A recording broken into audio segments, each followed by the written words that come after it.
गणेश मूर्ती बनवणाऱ्या कारखान्यातील मूर्ती रंगकामासाठी 4थ्या मजल्यावरून खाली नेत असताना लिफ्टचा रोप निसटून खाली पडल्यानं एका कामगाराचा मृत्यू झालाय, तर एक जण गंभीर जखमी झालाय। कोल्हापुरातील बापट कॅम्प इथं ही दुर्घटना घडली आहे। भगवान कांबळे असं मृत कामगाराचं नाव असून दादू या जखमी कामगारावर एका खाजगी रुग्णालयात उपचार सुरू आहेत।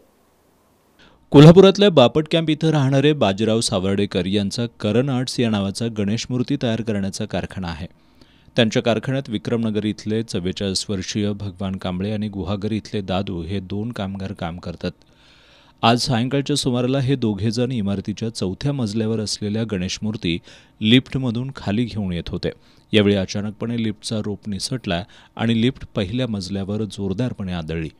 यानंतर लिफ्टमधून खाली पडल्यानं भगवान कांबळे आणि दादू हे दोघेही गंभीररित्या जखमी झाले। या दोघांना उपचारासाठी राजारामपुरी इथल्या एका खाजगी रुग्णालयात दाखल करण्यात आलं, मात्र त्या ठिकाणी भगवान कांबळे यांची प्रकृती खालावल्यानं त्यांना पुढील उपचारांसाठी CPRमध्ये दाखल करण्यात आलं, परंतु तिथं उपचारांपूर्वीच भगवान कांबळे यांचा मृत्यू झाला।